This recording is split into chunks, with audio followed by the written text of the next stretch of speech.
최근 아내를 살해한 혐의로 구속된 50대 변호사 사건이 있었습니다.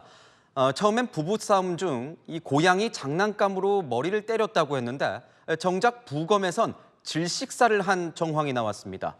왜 이런 말을 한 건지 사회일보 백승우 기자와 사건을 보다에서 자세히 짚어보도록 하겠습니다. 자, 백 기자, 이 아내의 사망 원인이나 또 이 당시 상황 설명이 좀 너무 다르지 않습니까? 예, 맞습니다. 먼저 지난 6일에 있었던 남성의 구속영장 심사 때 모습 먼저 보시겠습니다. 가족에게 하실 말씀 없으세요? 혐의 인정하시나요? 우발적으로 살해하신 건가요? 네, 이 남성은 결국 구속됐는데요. 앞서 지난 3일 경찰 조사에선 고양이 장난감으로 한 번 때렸다며 당시 흥분에 기억이 잘 나지 않는다는 취지로 답한 걸로 전해졌습니다. 말 그대로 우발적 범행으로 고의성이 없었다는 겁니다.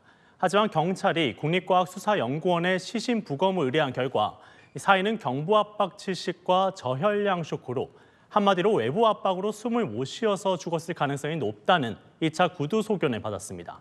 사인부터 당시 상황까지 전혀 다른 주장인 겁니다. 그러면 이렇게 주장하는 이유가 있을까요? 네, 그렇습니다. 먼저 우선 피의자인 남성은 법을 잘 아는 유명 대형 로펌 출신 미국 변호사입니다. 형법상 살인죄와 상해치사죄를 가르는 결정적 차이가 죽음에 이르게 할 의도, 즉 고의성이 있었냐는 건데요. 살인죄는 사형, 무기 또는 5년 이상의 징역, 상해치사죄는 3년 이상의 징역으로 양형 기준에도 큰 차이가 있습니다. 실제로 선고형의 결정은 살인죄의 경우에는 10년에서 16년 정도, 상해치사나 폭행치사의 경우에는 여러 가지 또 고려를 해야겠지만 3년에서 5년 정도가 보통 양형 선고 기준이거든요. 이 때문에 남성이 의도적으로 우발적 범행을 주장하고 있다는 시각도 있는 겁니다.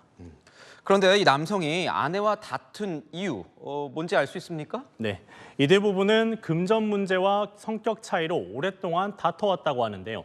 사건 당시에도 별거 중인 상태였습니다. 이 피해자인 아내가 남성이 사는 집을 방문했다가 또 다퉜고 이 폭행으로 상황이 격화된 것으로 보입니다. 다만 실제로 35cm 길이의 가량의 철제 고양이 장난감으로 머리를 때리고 목을 압박했는지는 조금 더 따져봐야 합니다. 그런데 이 사건 현장에서 남성이 1시간 넘게 사라졌다고요? 네, 그렇습니다. 먼저 사건에 대해서 간단한 개요 먼저 보시겠습니다. 지난 3일 오후 7시 50분쯤이었습니다. 남성이 아내를 둔기로 폭행했고 10분 뒤에 아내가 머리를 다쳤다며 직접 119에 신고했습니다. 그런데 그 뒤로 별다른 구호 조치 없이 현장을 떠나 1시간 30분 뒤에 다시 나타납니다. 조사 결과 아내와 같이 살던 미성년자 친딸을 데리고 왔던 걸로 알려졌습니다. 1시간 가까이 딸과 산책한 뒤에 변호사를 불러 함께 사건 현장에 나타난 걸로 조사됐습니다. 일반인 입장에선 선뜻 이해하기 힘든 점이 있다 보니 논란이 되고 있는 겁니다. 경찰은 현재 남성이 신고하고서 사건 현장을 빠져나간 이유가 무엇인지도 수사 중입니다. 네, 지금까지 사건을 보다였습니다.